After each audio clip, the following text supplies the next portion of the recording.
E é exatamente sobre isso que eu vou mencionar nessa noite, sobre esses dois aspectos.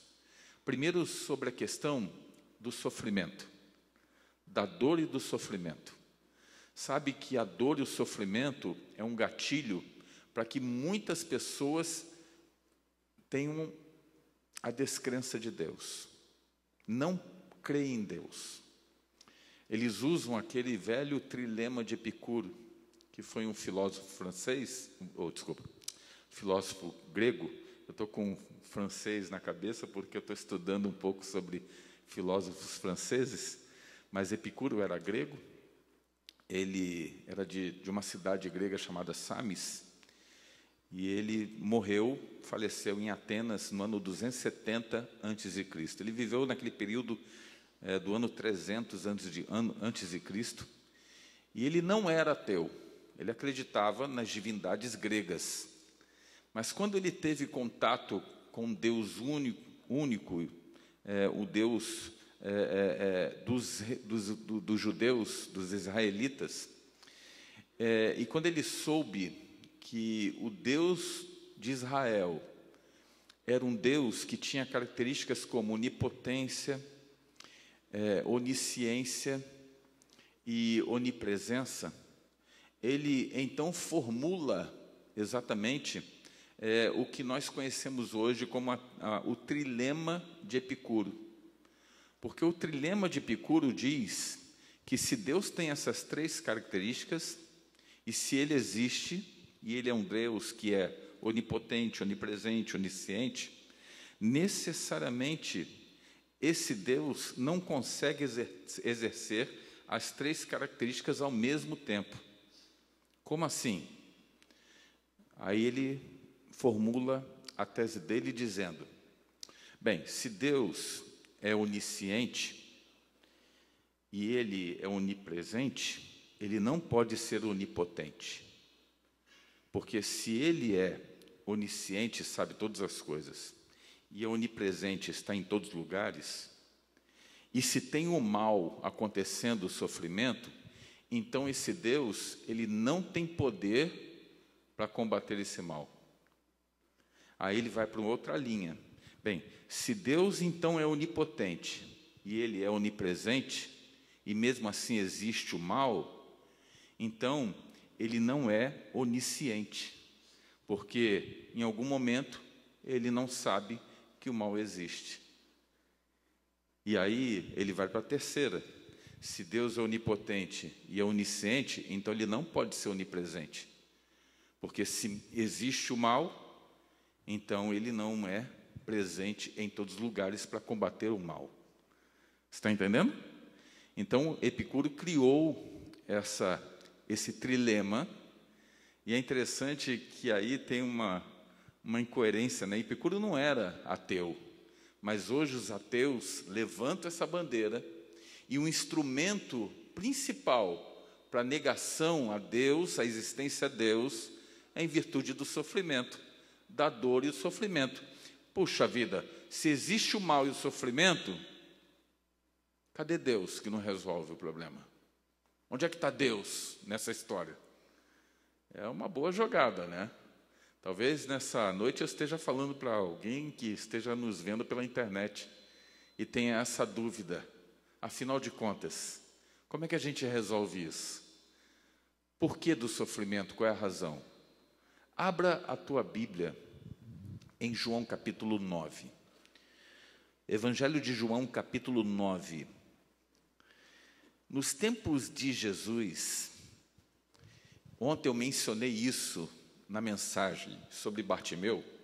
Nos tempos de Jesus, havia uma ideia sobre a questão do sofrimento, sobre a questão da dor, sobre a questão da morte, sobre a questão da tragédia. E qual era o pensamento que, naquele tempo, as pessoas que andavam com Jesus tinham, porque era o pensamento da sociedade em relação à dor? Bem, essa história, no verso 1, fala de Jesus andando pelas ruas de Jerusalém. Vou explicar o contexto para você. E Jesus estava andando com os discípulos por essas ruas. De repente, esses discípulos com Jesus, eles veem um homem. E esse homem está, provavelmente, assim como o mendigo de ontem, o cego Bartimeu, que também era cego, provavelmente ele estava mendigando nas ruas de Jerusalém. E os discípulos sabiam que esse homem era um cego de nascença. E na cabeça dos discípulos, como na cabeça de toda a sociedade da época, eles tinham a ideia clara de que quando alguém era acometido por uma doença, uma enfermidade, uma tragédia acontecia na vida, eles associavam isso ao resultado do pecado. E aí eles entendiam que a pessoa havia pecado, falhado contra Deus, e aí Deus foi lá e castigou a pessoa. Está entendendo? Então, todo mal sempre era associado ao castigo de Deus. Agora, os discípulos estão andando na rua com Jesus, de repente vem esse cego, eles reconhecem o cego como um cego de nascença, ou seja, nasceu cego, e aí vem a pergunta, olha só o texto, verso 1 diz assim: caminhando Jesus viu um cego de nascença, e os seus discípulos perguntaram: mestre, quem pecou? Este ou seus pais para que nascesse cego? Olha para mim, entendeu a pergunta por trás ali que os discípulos fizeram? Porque eles tinham a ideia de que a doença havia sido castigo de Deus. E aí os discípulos perguntaram para Jesus: Senhor, quem é que pecou nessa história? Para que esse homem nascesse cego, para que Deus castigasse esse homem. Foram seus pais que pecaram, e aí ele nasceu cego por causa disso? Ou foi ele que pecou na barriguinha da mãe? Quem é que pecou nessa história? Essa era a ideia que os discípulos tinham, e era a ideia que a sociedade, em sua maioria, carregava. Deus castiga. Sabe qual foi a resposta de Jesus?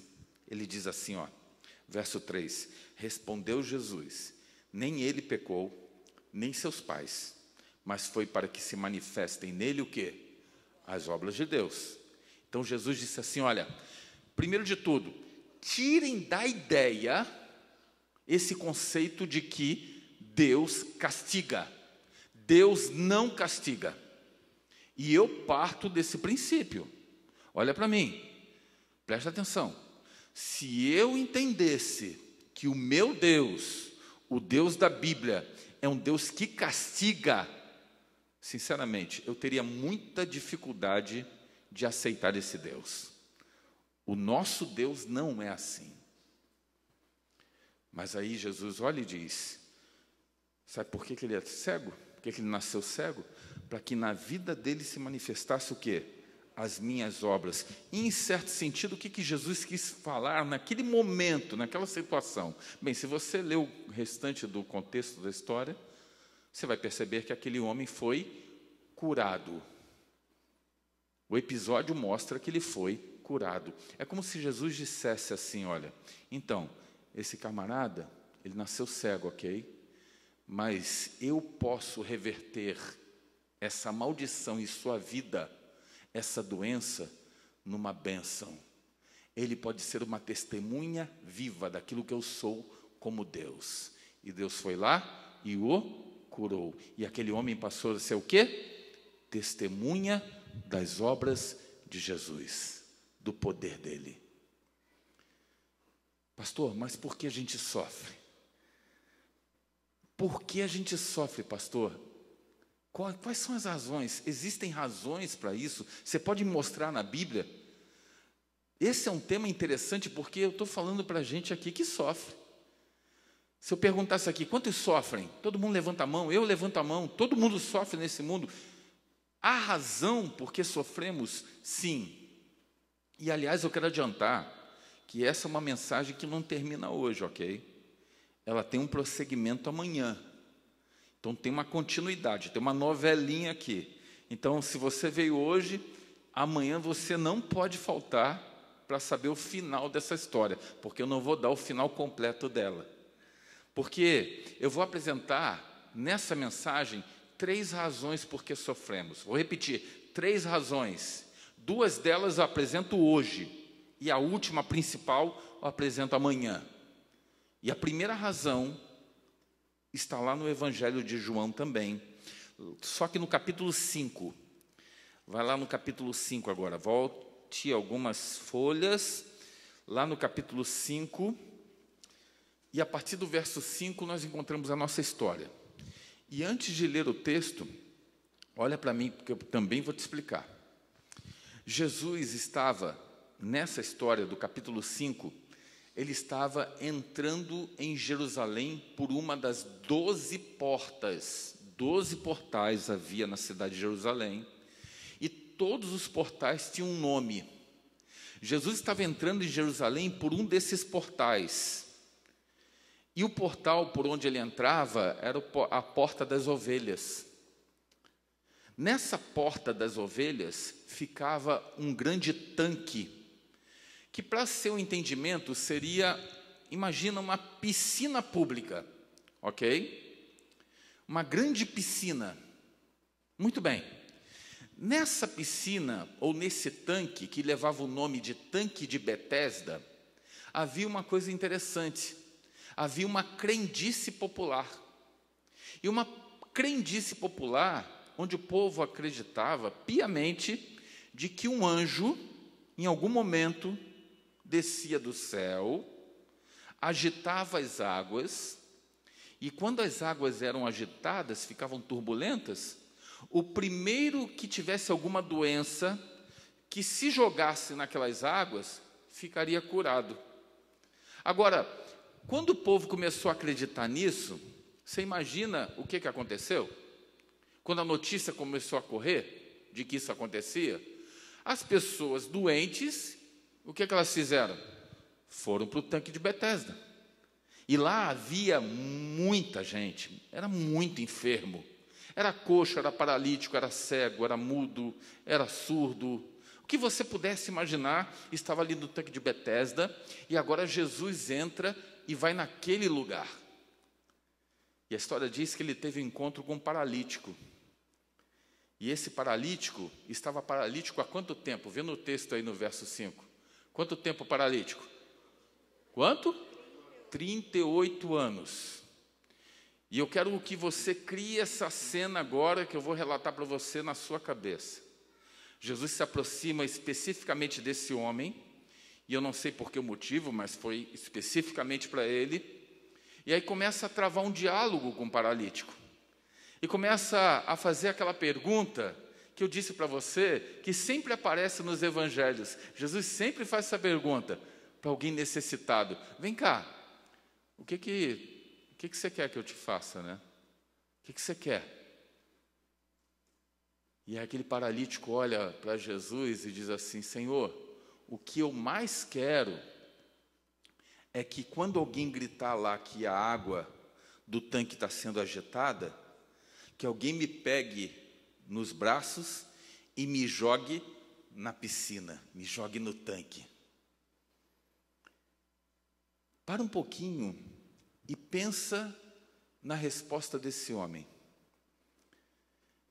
Pensa na situação do paralítico. Primeiro, imagina se alguém realmente um dia resolvesse pegar ele pelos braços e jogar na piscina. O que você acha que ia acontecer com esse camarada? Ia morrer afogado. Paralítico, imagina? Ia nadar igual um prego, né? Ou seja, o que ele queria não era a solução para a sua vida, para o seu problema. Pelo contrário, o que ele queria, mas ele não enxergava, iria lhe trazer a morte e não a solução.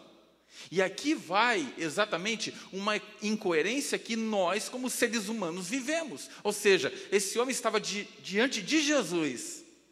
Vou repetir, esse homem estava diante de Jesus, o doador da vida, o doador dos milagres, mas esse homem não enxergou isso em Jesus.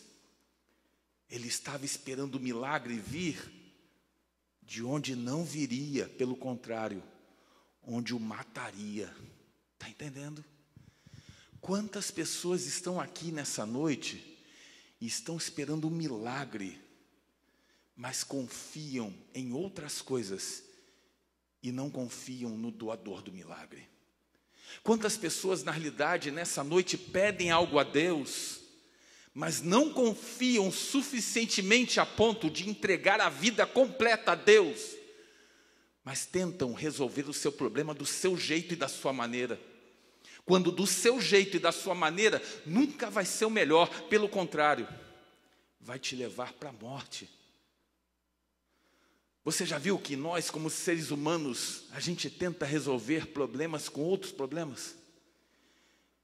E esses problemas vão se avolumando e vão criando uma bola de neve que, no fundo, não vai te levar para a vida, só vai te levar para a morte. É o que aconteceu com aquele homem. A história diz que aquele homem foi curado. Passou a andar, pegou a sua cama e começou a andar. E aí havia uma lei judaica que dizia que quando alguém era curado, essa pessoa deveria agradecer a Deus, deveria ir à igreja, ao templo, e levar uma oferta de agradecimento. E foi exatamente o que esse homem fez dias depois. Só que, quando houve o encontro desse homem chegando ao templo, quando ele chegou no templo, ele se encontrou com Jesus lá. Jesus estava lá. E esse relato agora, você vai encontrar no verso 14. E aqui vai o porquê do sofrimento, a primeira razão, na resposta de Jesus. Verso 14 diz assim: mais tarde, Jesus o encontrou no templo e lhe disse, ou seja, o paralítico chegou lá, o ex-paralítico, andando, e aí trouxe a sua ofertinha lá no templo para agradecer a Deus pelo milagre. Quando estava saindo, ou estava entrando, não sei, ele se encontra com Jesus, e Jesus disse para ele o seguinte, olha que já estás curado, não peques mais, para que não te suceda coisa o quê? Pior. Para um pouquinho. Quando Jesus dá um conselho para o paralítico, Jesus diz assim, olha, eu te curei, mas eu quero te dizer uma coisa, você não peques mais, porque se você pecar, pode ser que te suceda uma coisa muito pior ainda do que a paralisia. Eu não sei o que fez aquele paralítico não andar, e 38 anos sem andar, mas pelo conselho de Jesus, eu entendo que aquele homem se tornou paralítico por causa de alguma coisa, de algum ato, de alguma escolha errada que aquele homem fez para a sua vida e acarretou aquele problema.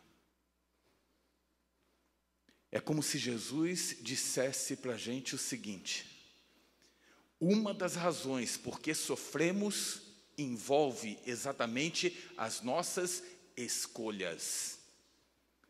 Nós vivemos aquilo que nós decidimos para a nossa vida. Nós somos fatores das nossas escolhas. Se você escolhe coisas boas, normalmente você vai colher coisas boas. Se você escolhe as coisas ruins, normalmente essas coisas ruins vão te encaminhar para situações ruins na vida. Era isso que Jesus estava dizendo. Cuidado com aquilo que você escolhe, com aquilo que você faz, porque tudo que a gente faz acarreta consequências. Eu era estudante de teologia há um bom tempo atrás. Não vou te dizer o ano, porque senão você fica sabendo a minha idade. Mas um bom tempo atrás. E aí um dos estágios que nós fazíamos para sermos futuros pastores é visitarmos hospitais. Então eles nos designavam para alguns hospitais para que a gente fizesse visitas a enfermos aos sábados à tarde.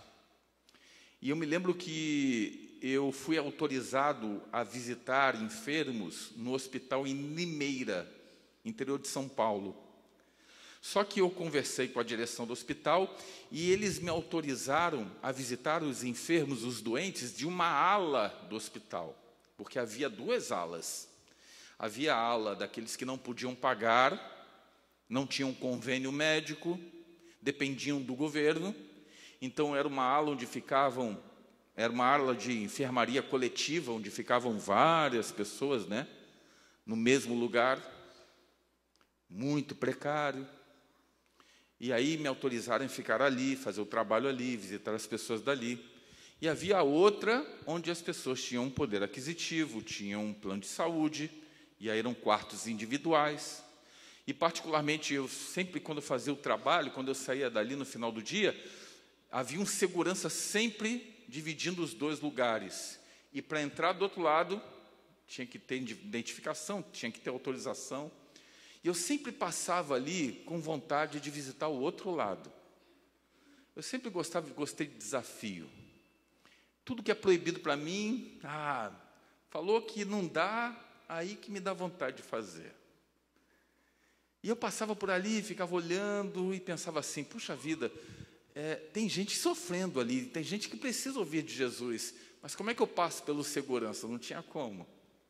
Um dia, fiz meu trabalho, final do dia, já saindo, de repente eu passei por esse corredor e eu percebi que havia uma catraca, uma roleta, e ela estava sozinha, sem o segurança. Aí eu olhei para um lado, olhei para o outro, não vi ninguém, esperei mais um minuto, não apareceu. Eu não sei o que a segurança foi fazer, se foi fazer um lanchinho, o que lá seja, mas foi o suficiente para eu passar por baixo da catraca. E agora eu estava lá no corredor central, cheio de quartos individuais, e eu parei naquelas portas, eu fiquei pensando agora, Senhor, o Senhor me colocou aqui dentro, agora me diz qual é o quarto que eu vou. E eu orei a Deus e escolhi uma porta. Bati a porta, uma voz tênue permitiu minha entrada, eu entrei, e assim, né, para quebrar o gelo, entrei sorrindo, e aí fechei a porta dizendo, olá, tudo bem? Boa tarde, eu sou o Marcelo, eu sou estudante de teologia, eu faço um trabalho de capelania aqui no hospital, e eu vim aqui somente para orar com o Senhor. O Senhor me permite? Era um senhor de idade. E aquele homem fez o que eu não esperava que alguém fizesse, quando você oferece uma oração. E o que ele fez? Ele olhou para mim e disse, não. Mas não quero. E quem lhe autorizou a entrar no meu quarto? Quem lhe autorizou? Você está aqui. Quem é você? E antes que eu pudesse emendar qualquer coisa, e antes que eu pudesse sair do quarto, ele disse assim, quem é você para me oferecer oração? Eu não acredito em Deus. Deus não existe, rapaz. O que tem de ateu que cai na minha mão, eu vou te dizer. Deus não existe. Sabe por que Deus não existe? Olha a minha situação aqui. Sabe o que eu tenho? Eu tenho câncer generalizado praticamente no sistema respiratório e digestório. Está tudo tomado.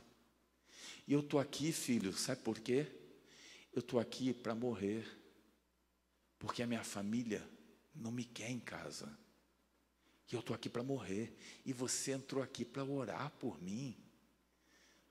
Deus, nem ele quer saber de mim se existe. Aliás, antes de você ir embora, faz um favor para mim. Eu falei, sim, senhor. Dá uma olhada lá fora antes, vê se tem alguém lá fora no corredor. Eu falei, como assim? Vê se tem alguma enfermeira próximo. Só quer que eu chame? Ele falou, não, pelo contrário, só vê se tem. Aí eu abri a porta, olhei para um lado, olhei para o outro, já era cúmplice dele, né? Olhei para um lado, para o outro, fechei a porta, falei, está liberado. Eu não sabia nem por quê. Ele falou, tá bom. Aí ele desceu da cama. Havia 2 colchões. Ele levantou um. E entre os 2 colchões, ele tinha guardado 3 cigarros. E ele disse assim: fica na porta, não deixa ninguém entrar. Pegou um cigarro, levantou uma gaze que tinha na altura do pescoço, porque havia feito traqueostomia. Sabe o que é traqueostomia, né? É um buraquinho que você faz aqui para poder respirar por aqui, falar por aqui. E aí ele pegou o cigarro, colocou nesse buraco, nesse orifício. E essa foi a cena mais dantesca que eu já vi na minha vida. Alguém fumando por um buraco da traqueostomia. E eu disse para ele: vixe, moço, o senhor é louco? O senhor está fumando ainda? O senhor está morrendo, o senhor tem câncer, e o senhor ainda fuma. E ele olhou para mim e disse assim: é o único prazer que ainda me resta na vida. Eu pergunto para você, olha para mim, Deus tinha alguma culpa na vida daquele camarada? Absolutamente. A nossa vida é feita de escolhas, você está entendendo? E talvez em algum momento você tenha culpado ou esteja culpando Deus de alguma coisa, mas reveja um pouco a sua vida e veja se no fundo o que você está experimentando é aquilo que você definiu para você mesmo. Deus não tem culpa nenhuma. Pelo contrário, diante da nossa culpa, Deus ainda se manifesta de maneira misericordiosa, querendo nos salvar. Segunda razão porque sofremos, eu fecho com isso. Hebreus capítulo 12, verso 10. Lá em Hebreus capítulo 12, verso 10, existe um texto mal compreendido, mas precisa ser bem solucionado aqui. Hebreus 12, 10 diz assim, olha: pois eles nos corrigiam por pouco tempo, segundo melhor lhes parecia. Deus, porém, nos disciplina para aproveitamento, a fim de sermos participantes da sua santidade. Primeiro, a Bíblia está dizendo assim, ó, que Deus é como um pai. E como um pai, Ele quer o melhor para o filho. Quantos são pais aqui? Levante a mão. Eu não vou nem perguntar para você se você quer o melhor para o seu filho. Eu sei qual é a resposta. Você faz de tudo para o teu filho.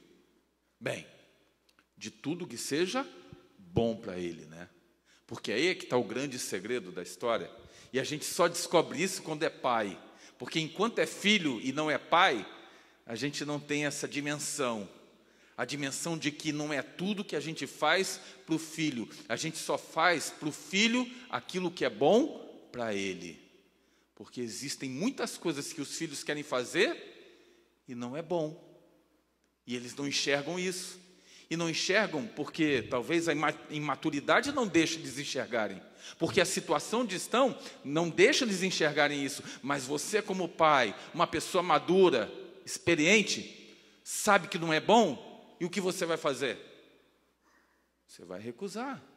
Você vai orientar. E é exatamente nesse ponto que eu quero chegar. Porque a Bíblia diz que Deus, como pai, Ele nos disciplina. Essa palavra disciplina, ela pode ser mal compreendida como castigo.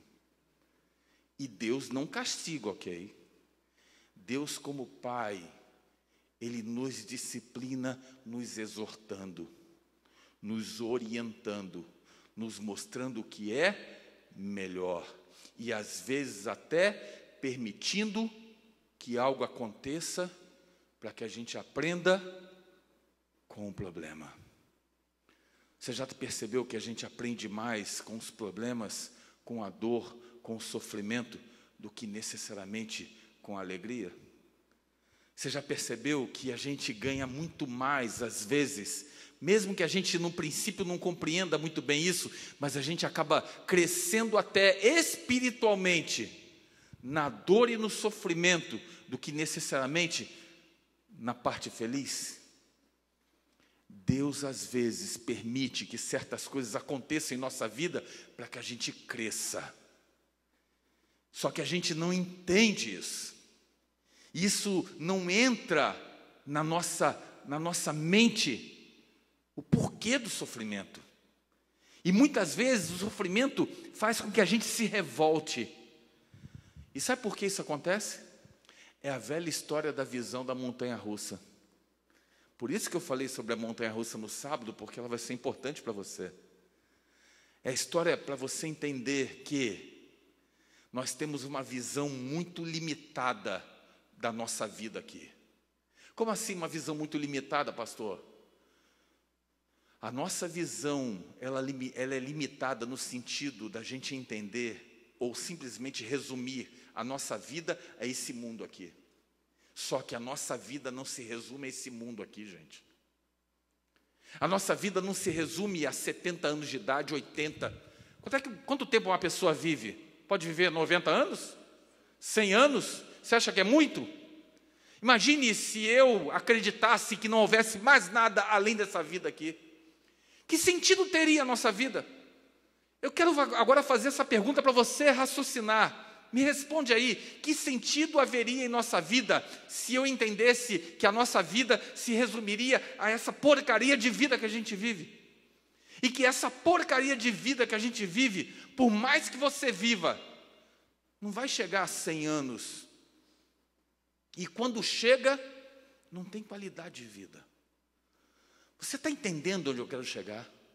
As pessoas resumem a vida e simplesmente elas comprimem a sua vida a simplesmente a viver aqui somente e acabou. Só que não acabou. Deus quer dar algo muito maior para você, muito mais importante. E algo que você não tem ideia nem dimensão, porque não consegue compreender o que é eternidade. Deus quer dar a você a vida eterna. E é isso que você precisa entender e sair daqui acreditando nisso. A tua vida não se resume a isso aqui, mas a tua vida, ela se resume a uma vida eterna. A uma vida eterna. E Deus sabe o que é melhor para você, mirando sempre a vida eterna. E se é para a tua vida eterna, e se em algum momento você precisa padecer pensando na vida eterna, Deus vai permitir que você padeça. Porque o mais importante é a vida eterna. A gente não tem compreensão disso. A gente não consegue compreender. A gente não consegue nem aceitar. Mas todas as dúvidas, todas as dores, todo o sofrimento que hoje você passa, um dia, quando nós vivermos essa vida eterna, você vai ter resposta de Deus para tudo isso. Eu tenho certeza que nessa noite eu falo para alguém que está sofrendo. Talvez alguém que tenha descoberto uma doença, e você está guardando isso para a tua vida, e ninguém sabe, e você está sofrendo. Às vezes a gente olha para as pessoas e sabe, a fisionomia diz que está bem, mas por dentro está destruído, está arrebentado, o coração está rasgado. Ninguém sabe. Só você sabe, né? Eu quero te dizer uma coisa. Deus te trouxe nessa noite aqui para que você entendesse que a tua vida não se resume a essa tua vida medíocre que você vive. A tua vida não se resume aos teus 70, 80, 90, quiçá 100 anos. A tua vida que você vive aqui, ela não é nada diante da vida eterna que Deus quer te conceder. Diante da vida eterna que Deus quer te dar, para que um dia você possa viver ao lado daqueles que você um dia perdeu. Eu perdi meu pai. Sabe que essa é a conta simples, né, da vida humana. Depois dos pais, vão os filhos. E a gente só começa a pensar na morte quando os pais se vão. O meu sonho é que Jesus volte o mais rápido possível, porque eu quero me encontrar com meu pai. Mas se Jesus não voltar até eu morrer, eu quero morrer em Cristo Jesus. Eu quero selar a minha vida em Cristo, porque eu sei que esta vida não é o fim de tudo. O meu objetivo é a vida eterna. O teu objetivo é a vida eterna. Nessa noite eu falo para pessoas que precisavam compreender isso. E eu vou te dizer algo ainda mais. E vou lá fundo, vou futucar lá fundo mesmo. Pessoas que estão aqui e acham que somente por estarem aqui, somente vir na igreja, já resolveu todos os problemas. Não. Há necessidade de uma entrega completa e restrita. Não apenas aceitando a Jesus como Salvador da tua vida, mas aceitando a Jesus como Senhor da tua vida. Deixando Deus ser Deus. Eu não conheço você, eu não conheço os teus problemas. Eu só estou aqui há 4 dias. 3 dias, né? 3 dias. Mas eu sei que existem pessoas que lutam contra Deus. Porque traumas do passado, em algum momento, fazem com que você se revolte contra Ele. Isso não vai te levar a lugar nenhum. Absolutamente lugar nenhum. Entenda uma coisa.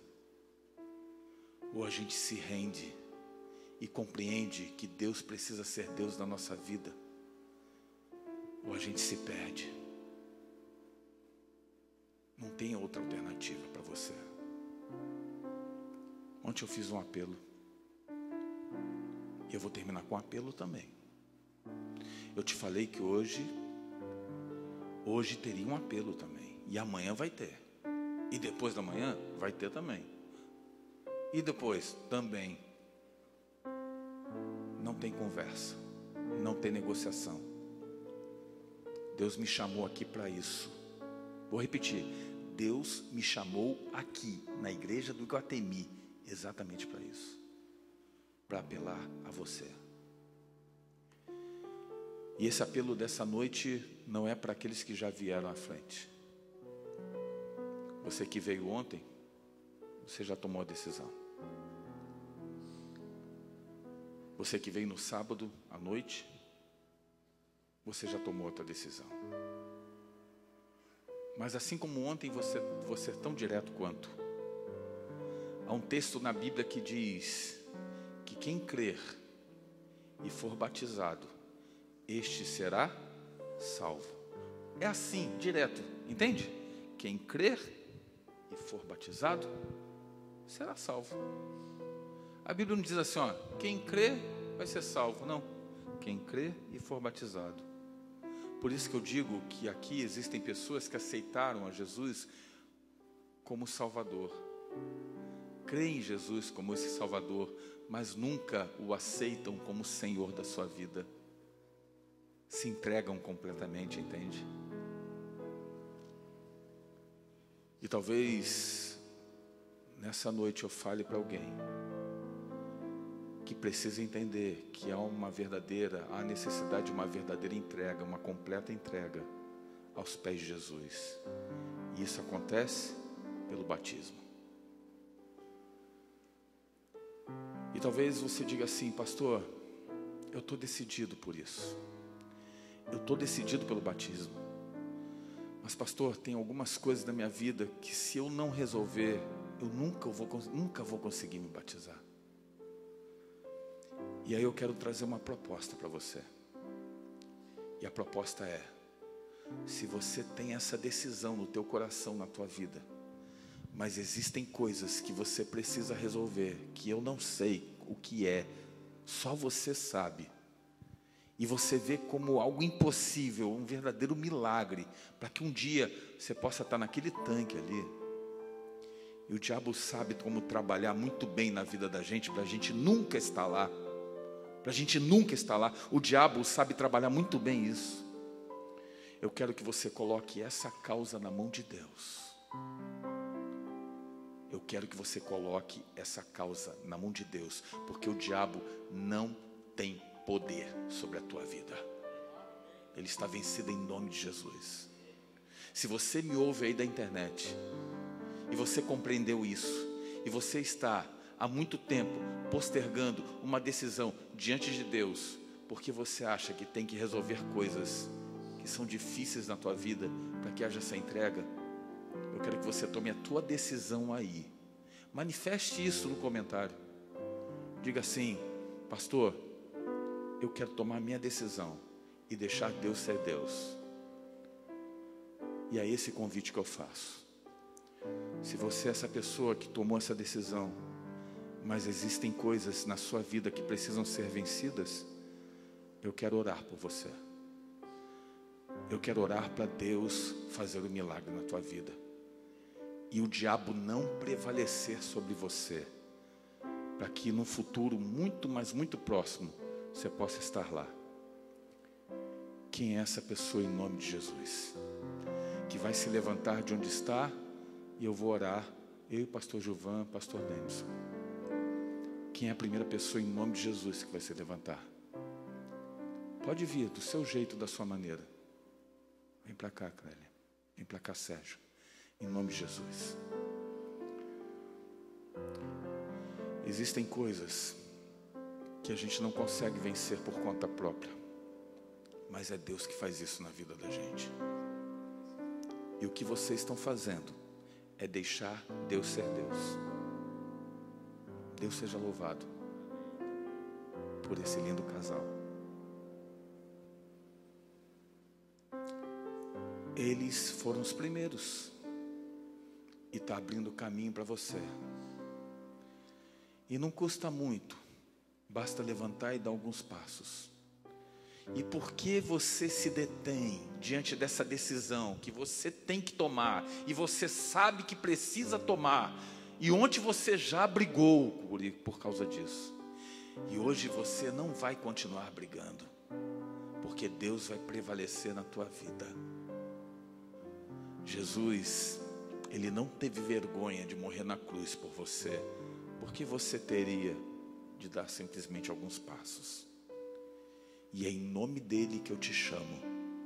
Quem é a próxima pessoa, em nome de Jesus, que vai sair de onde está e virá até aqui? Em nome de Jesus. Esse é um convite para que você coloque nas mãos dele o teu desejo de nascer como uma nova criatura, mas para que ele possa resolver algumas situações da tua vida que você acha impossível, para que um dia você esteja lá. E é essa a proposta dessa noite. A terceira pessoa se levantou. Quem é a quarta pessoa em nome de Jesus? Cadê você? Alguém algum dia perguntou para mim, pastor Gilvan: pastor Marcelo, você não tem medo de alguém algum dia não levantar no teu apelo? Aí eu falei assim: primeiro que o apelo não é meu, já começa por aí. O apelo é de Deus, já começa por aí. Segundo, é o seguinte: eu teria vergonha se eu depois de pregar eu não fizesse convite de Deus. Mas não era vergonha das pessoas, era ter vergonha de Deus, entende? Eu não tenho vergonha nenhuma. Se não levantar, não levantou. E daí? São vocês que têm a decisão na mão. Eu só sou um instrumento de Deus para entregar para vocês o convite. O que você vai fazer com o convite é problema seu, não é meu. Eu só sou um instrumento. Por isso que eu volto a perguntar: há mais alguém em nome de Jesus? Sabe, no fundo tem na minha cabeça, e acreditem, ninguém me falou isso, mas há na minha cabeça aqui a vozinha do Espírito Santo dizendo assim: tem gente minha que precisa estar aqui e está brigando desde sábado ontem e briga hoje, mas precisa estar aqui. E Deus não vai te carregar nos braços. Sabe por quê? Porque Ele respeita você. Ele só faz aquilo que você quer. Então você tem que vir com as próprias pernas. E é em nome de Jesus que eu te chamo. Quem é a próxima pessoa? É em nome de Cristo, que vai sair daqui com essa paz no coração nessa noite. Quem é você? Em nome de Jesus. Amém. Vem para cá, filho. Deus seja louvado. Vem para cá, Márcia. Amém. Não falei que tinha mais um?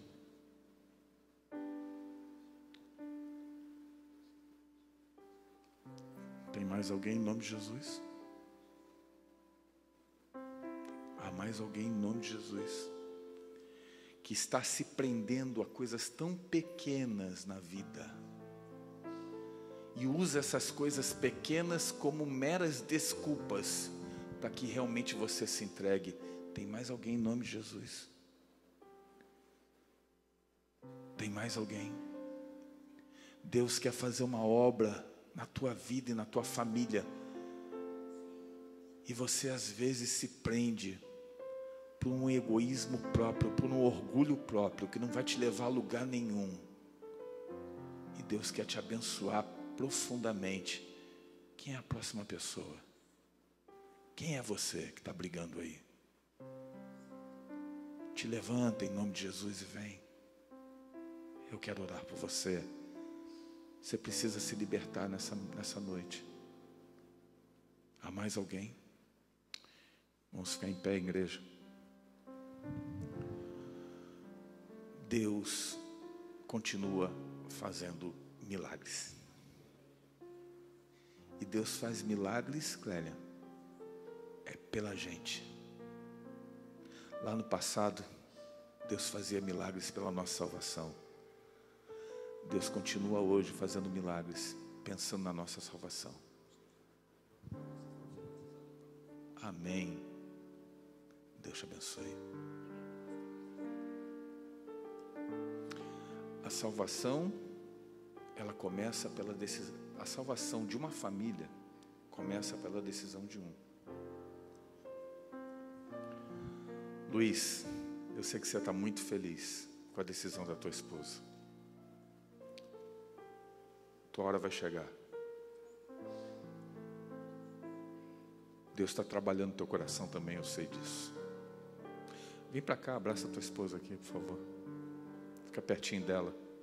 Porque nesse momento assim, o esposo tem que estar do lado da esposa assim. Quem é você? Você é aquela menina que estava aqui naquele dia? Que não? Não? Qual é o teu nome? Cristiane. Cristiane. Prazer, Cristiane. Que bom que você está aqui, viu? Deus seja louvado. Márcio. É Márcio, né? Ontem eu estava olhando para você e eu vou te confessar uma coisa, tá? Eu nem sabia o teu nome, mas eu orei hoje de madrugada por aquele grandão que estava do lado esquerdo. Eu falei assim, na madrugada assim: Senhor, eu quero entregar nas tuas mãos aquele jovem grandão do lado esquerdo. E Deus sabe que era você. Deus tem planos. E às vezes, meu amigo, deixa eu te falar uma coisa, a gente foge de Deus e Deus chama a gente, e a gente quer fugir. E você sabe do que eu estou falando, irmão. Quantas fugas você já deu, mas quantas vezes Deus bateu na porta aqui, ó, do teu coração. Tem uma festa hoje acontecendo no céu por causa de você. Acredite, tem uma festa enorme no céu porque você está aqui. Porque os milagres para uma libertação só acontecem quando a gente se rende para Deus. E tudo aquilo que você precisa ser liberto vai acontecer porque hoje você se rendeu para Ele. diabo não tem poder sobre a tua vida. Estou determinando, o diabo não tem poder sobre a tua vida. E falo isso em nome de Jesus. Deus seja louvado.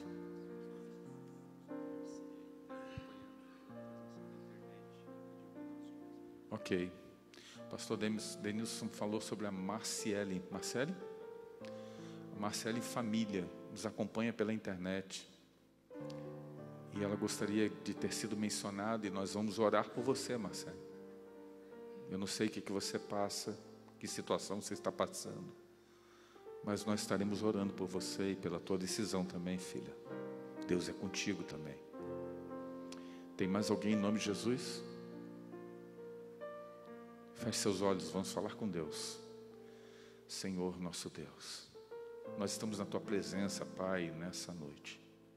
E muito obrigado porque mais uma vez a tua palavra foi aberta.